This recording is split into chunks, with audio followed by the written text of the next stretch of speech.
Hello and welcome to this week's look at action and stunts on film and television. How are you? Welcome to Friday and our weekly jaunt through the world of adventure. We are in biblical territory this week, and you don't really have to be a religious fan to enjoy the movies particularly, but when they do have a very large quantity of action going on, then you kind of celebrate it in a very different way. Yeah, the story is based around a book, based around a character who was around at the time of Jesus, but that's really where as much of the factual details are concerned. We are more concerned about the Chariot Race that takes place in the two major films, the one in 1959, the Oscar-winning blockbuster, and the 2016... I don't know what it's called. I can't even think of a word that describes what it is in comparison. What was very interesting was that in a lot of the cast and crew interviews, the cast were referring to the 2016 movie as a reinvention of the movie Ben Hur. And to be honest, I think it might have even gone down better at the box office if they'd called it Ben Hur 2, because... story-wise, I mean, I've watched it for the purpose of the exercise. It's over an hour shorter than the original. The original film is over 3 hours long. This one is at least 60, 70, 80 minutes shorter. And does that allow for the plot to crack on and tell you exactly what's going on? Well, no, not really. Not without massive loss to character development and huge statements and bits of dialogue. A movie of this nature probably does need to be epic in all proportions. The directors and producers, obviously... are very aware of the fact that the average moviegoer these days has the concentration span of, 45 minutes maybe. If they could watch this thing direct on DVD, they might do it in two bursts. One before dinner, one after dinner, or with a snack in the middle of it, which means they have to go and obtain food, blah, blah, blah, etc., etc. So it's ideal for home viewing. For cinema watching, I'm not so certain.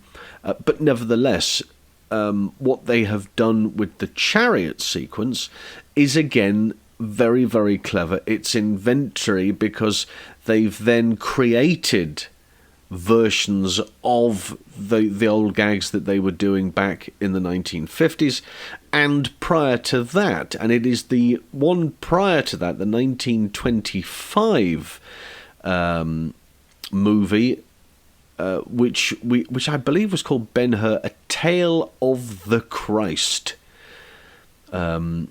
If you haven't, you don't necessarily need to see it. I'm going to show you pretty much all of the Chariot Race here. It's 13 minutes long in this particular instance, and then we shall bite-size the remainder. But a couple of things that's quite interesting here. The protagonist in this black and white version is an actor called Francis X. Bushman. Francis X. Bushman, who... This movie was made in 1925. In the years after that, leading up to about, 1930, 1935, he was concerned about whether he was actually popular or not. And the studio that he was signed to was also quite concerned whether he was box office enough to warrant being on their books. So he employed the publicity man who was Harry Reichenbach, and he previously had worked for Barnum and Bailey's Circus and was, a bit of a whiz when it came to publicity stunts. And what he had agreed to do on a certain day was to collect Bushman from Grand Central Station and walk with him from there right across town to the offices of the studio. And when the studio execs look out of the window, they see Bushman, the very easily to spot figure of Bushman, surrounded by thousands and thousands of people, all clambering at him and trying to get a piece of the action. And they're going, dear, I tell you what, look at it, look, he's still got it. Look, there's hundreds and thousands of people down there, all milling around our star. Isn't that marvellous? Well, we'll bring him up and sign him for another 5-year contract, shall we? Shall we do that? Yeah, brilliant. Get him up here. Yeah, get him up here. What they hadn't spotted was that a few paces back, Rischenbach was dribbling hundreds of dollars worth of nickels and dimes out of a hole in his overcoat pocket, and people were clambering to get at that. Very clever, a very astute fellow. Well, the protagonist in this, he is Francis X. Bushman, and he is the one that he's the Stephen Boyd character, I suppose, if you will, in the later film with Charlton Heston. So we'll have a look at this one first. This is the Chariot Race from the first film in 1925. And there's an awful lot going on here. Keep them peeled. So we'll start the Ben Hur countdown with 1925's black and white classic. And you can see a huge bunch of teams here. And they are shifting at some pace. I appreciate the fact that it is possibly cranked in the camera a touch. But these are teams that are manned. All the long shots are done by the stunt team. Reeves Eaton was the coordinator, and Buster Gallagher, Frank McGrath, Mickey Millerick, Alan Pomeroy, Dave Sharp, Spike Spakeman, and Tom Tyler are the individuals in those chariots. These are close-ups of the actor. That's Bushman, Francis X. Bushman.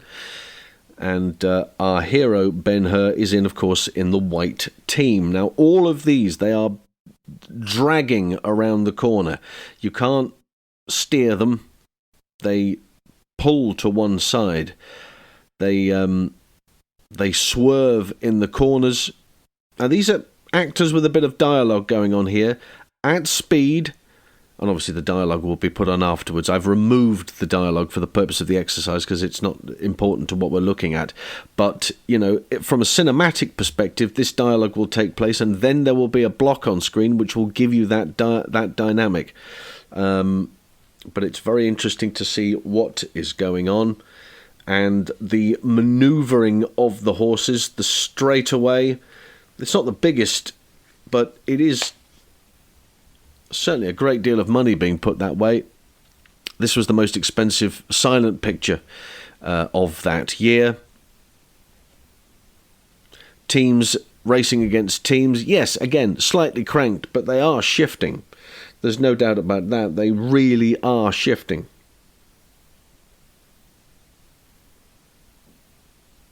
And a great deal of dust. I mean,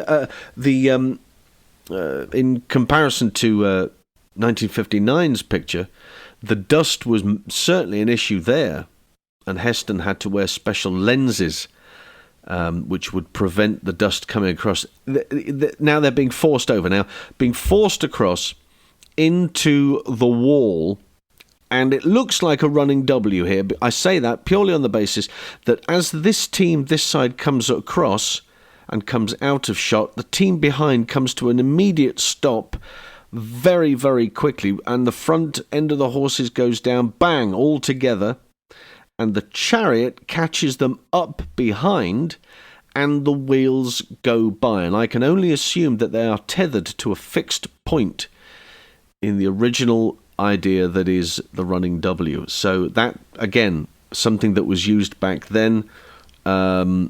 There are some dummy horses used later, I can confirm that, but there is also a major pile-up towards the end, and it looks as though that's happened in camera and they've merely kept it in because they presumably thought, well, that's good, we'll keep that there, you know. So that is the idea. You can see that they're still trying to clear the issue. This is real. This is not done in camera trickery. Now they've just got out of the way as these teams come racing back past them. These are quite nice shots. Look, they've got fixed camera position, and all the chariots coming right over the top. Audience reaction as they come flying round, and they are shifting. I mean, there's no doubt about that. Of course, he's doing that. I doubt very much he will be delivering that dialogue with a team of horses in front of him. Chances are that's a fixed unit or a truck maybe pulling him along, getting those reactions. But there's still an awful lot of excitement going on. These closer up shots coming are moving away. They're panning out, panning back in again, zooming out, zooming in. Look at the horses' ears. I mean, they're way back. You know, they are shifting. And we've examined this before and how important it is. And you see the turning, you see the horses, and particularly the carriages sliding. There's no steering on any of these. And they're all having to now weaving his way in and out. It's like a car chase, weaving his way in and out of traffic. And when the two of them this is Ben Hur making his approach. Look, the team firing up. You can see everything else passing in the background. This is lovely. The speed of the horse, the power, the music. Of course, this would have a musical accompaniment to it, which would be playing in the background. And that would be getting more intense. Horses' legs, look, all of that, those low angle shots to see how exciting this really is. And they are. This is a slightly slower piece of footage. You can see the two. Now again, this is not them hanging about by any state of the imagination. They really are going for broke here. And the two of them fighting each other with the whips. They will drift closer together, and there will be a moment when the wheels of both chariots will get entwined, and they've got to keep flat to the boards to try and do that. You see, he's just trying to pull them round, steer them round. Corners are very complicated, and you'll hear that in a later stage when we get an opportunity to look at the picture in 1959. But cornering is never easy in vehicles like this. It is all physics, and it's all simply a case of trying to get in tight to the corner and leave yourself enough to come out across the apex from the other side. It's motor racing. Now those wheels are getting closer together. There's contact. It's getting closer together. The edits are still getting slightly more furious now. You can see the way that the whips are now being thrown from one to the other, and there will be contact there, and then one is going to pull one's going to pull the other one off the hinges. Boom, there it goes. Now watch him as he comes around the corner. He's got nowhere to go and plants himself, and everything else just crashes straight into him. I don't think you can do anything about that. I believe that is look, here he goes, bang, there's another team, and another team right in top. They're just crashing into them. So, in my opinion, I would say that the Humane Society would probably have a heart attack if they were there at the time. You see the chariots drifting around the corner, what I was telling you about there? So these are very professional stunt guys all riding these. Hey, guess what? Ben Hur wins the race. And he's done well there under the circumstances. But it looks really exciting. It's not a million miles away. It's not a million miles away from the 1959 opening. In fact, there's a great deal of this in that 1959 opening. And I think that's very important to take into consideration. A great deal of this is inspired That's a rubber horse top shot there on the right, so don't worry about that for a moment. Looking like there's they do have these sort of things knocking about. They have them there, and they're not going to try and cause accidents, but I think a couple of these were very, very real. But for saying that Chariot Race is the inspiration for this next one is not difficult to accept. So, a lot going on, a silent picture, right? And that's why maybe there is a great deal more of the action being taken on board. Somebody had watched it quite recently, the whole film, and had said, you know, it's really exciting. You don't necessarily need the dialogue. You know, as a silent picture, it doesn't matter. It's the way that it's filmed. And it's filmed in such a way that it does make for very exciting watching. Good to see that, of course, Dave Sharp, a very famous stuntman, of course, is involved there. And my understanding is that where that particular amphitheatre was, where they were having that chariot race, is on the junction now of La Ciénaga Boulevard and Venice Boulevard in Hollywood. So that particular junction, that's where that was. That's where that used to be. So it's a great spot if anybody gets a chance to go there, and maybe you can just say, well, look, this is where it happened. You can see where all of that was taking place at the time. Now, by the time 1959 had come round and William Wyler had been taken on board for the purpose of directing Ben Hur, the Charlton Heston vehicle, they'd moved on leaps and bounds. They had created a great deal more technology as far as stunts were concerned. You still had to get those chariots around corners, and there was no steering them. Because of what they were, they simply drifted, right? The horses went left, the carriage went right, and it would simply drift around a corner. There was no steering it at all, and you still had to be in control of what was going on. As you will subsequently find with later pictures, this one meant that those in charge had to they had to have a sort of crash course in running the team, being in control of the team, being able to handle a team of 4 horses. Charlton Heston wasn't really a major concern because he was a horseman from way back. Yak had met him before on several occasions and was very happy with the way that he was able to be around horses, and also working with the team. Stephen Boyd, who is the protagonist in this particular chariot sequence, had not really been around horses for a very long time at all. So where Charlton Heston was putting 3 hours in per day to get him up to speed in connection with driving the chariot and the team of horses, Stephen Boyd was having to put 4 hours in a day just to get to know the horses. And then on top of that would then have to put in another couple of hours driving the chariot. So it was a great deal more work involved. They've got a couple of little trigger bits and pieces here which I think are quite nice. And also in this particular piece of footage and the breakdown, there are some lovely little anecdotes, not only from YAKIMA CANUTT, who of course the great coordinator and second unit director, but also from JOE CANNUTT, Charlton Heston's double on the sequence. Here it comes. And here is this next one, and they're off. And again, slightly different, but the same type of approach, the same type of feel. And why don't we listen to somebody who was there at the time? This is the wonderful JOE CANNUTT.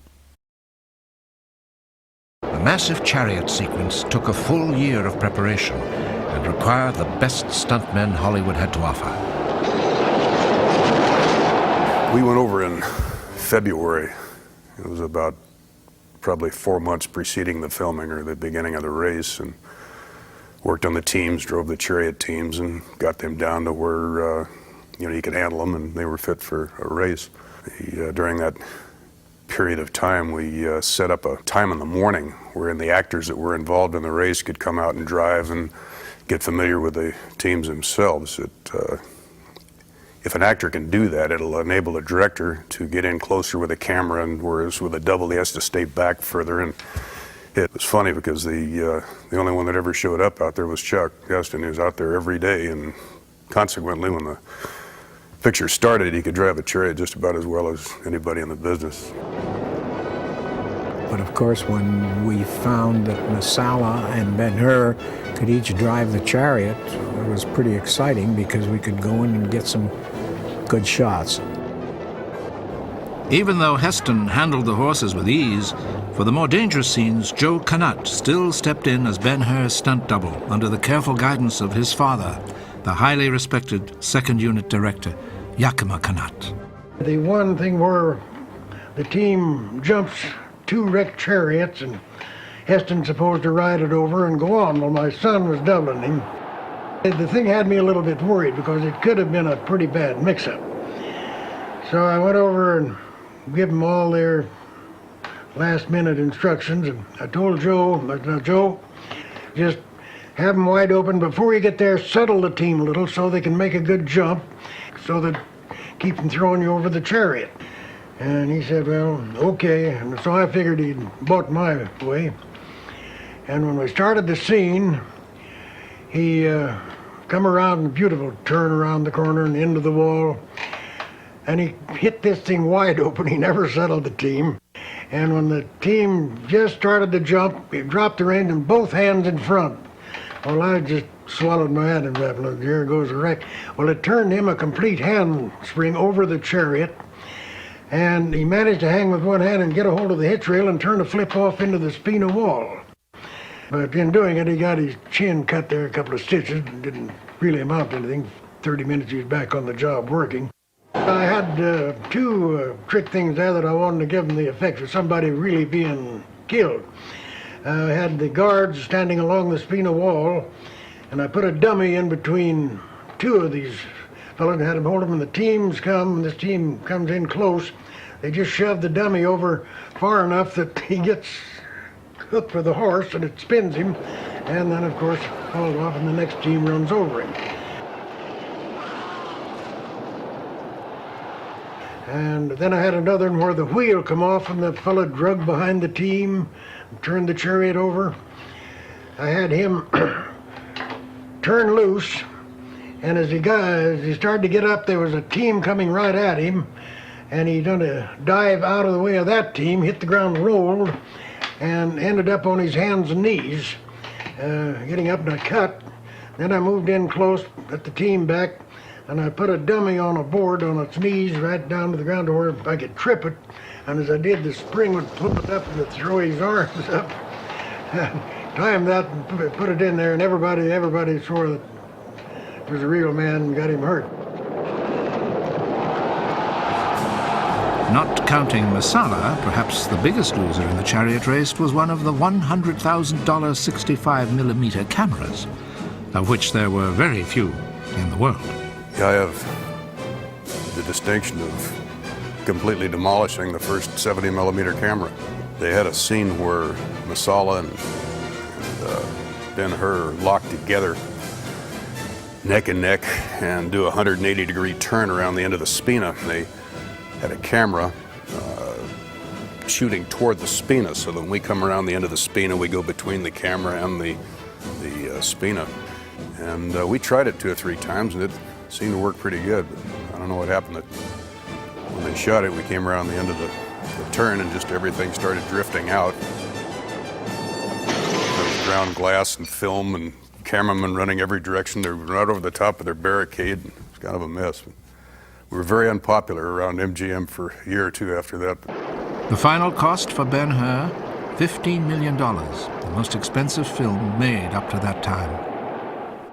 So, there we go. That's the classic. That's the film that won 11 Oscars, including the big 3. Best Actor, Best Director, Best Picture. I don't think there was a nomination for Best Actress at that time. I may be wrong, but it certainly won those three. It also won a whole bunch of others, including cinematography, including art direction, including editing, including music. I mean, a whole bunch of bits. It swept to the board that evening. And what was also very nice, because these awards for this movie would have been presented the following year in 1960, is that Charlton Heston presented YAKIMA CANUTT with an honorary Oscar for his work in the field of action, based predominantly, I think, on his work for the Chariot Race there in Ben Hur. So to have Charlton Heston present that, I think, would have been a very exciting thing to watch and to receive. So you take all of that into consideration, and then you leave it cold for 30, 40 years, more, 50 years. There'd been an animated version, I think, and there'd probably been a television thing at some point. But it's really interesting after a while, when do you get to a decision where you go, do you know, I think it's been long enough and we should get another version of this movie out. Sometimes, and I know that a lot of you know how I feel about certain movies being made, but if it's good, just leave it. It doesn't need to be told again, because as with great many of the movies that are made again, and that's that use of that word, remake, but as far as the production crew was concerned, it was a reinvention. We are reinventing the story. No, you're not. You're just trying to do it again. You've got a chariot race in it. If you didn't have a chariot race in the story of Ben Hur, it could be a reinvention, but it's not. If it was a modern-day telling of the story, well, okay, maybe. But you don't have to have it.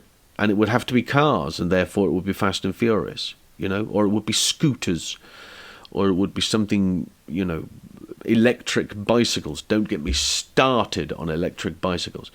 Can you imagine in an amphitheatre with electric bicycles? Ooh, my blood boils, the very idea of it.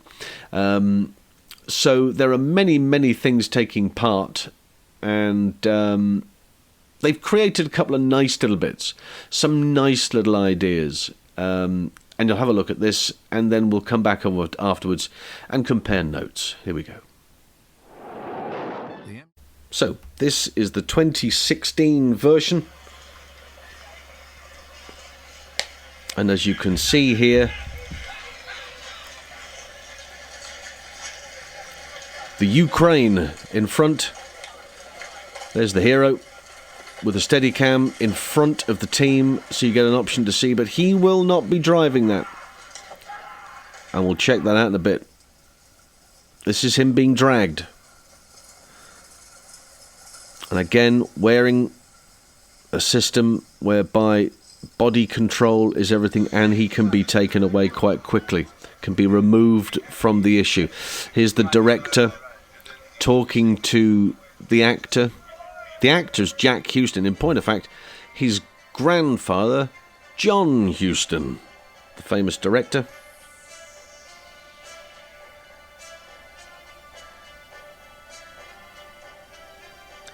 Getting a chance to see what goes on here from the Chariot's perspective. Again, it's very impressive. Now, look at the reins. So he's got two handholds, and the reins are going out to the team. But below him will be a blind driver who is in control of the rest of that team. These are props for him. Now, down just, you see just in front of him, and you see there are two sets of additional reins going in front. That area in front is where the driver is. So he will be steering the entire team. And similarly with this instance here,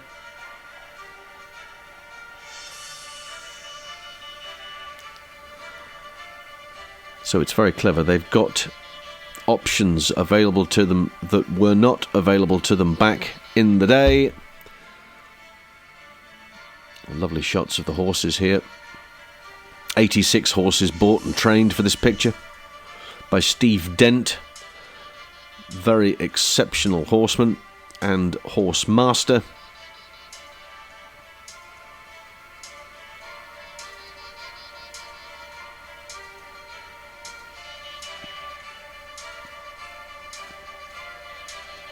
Still sliding round corners.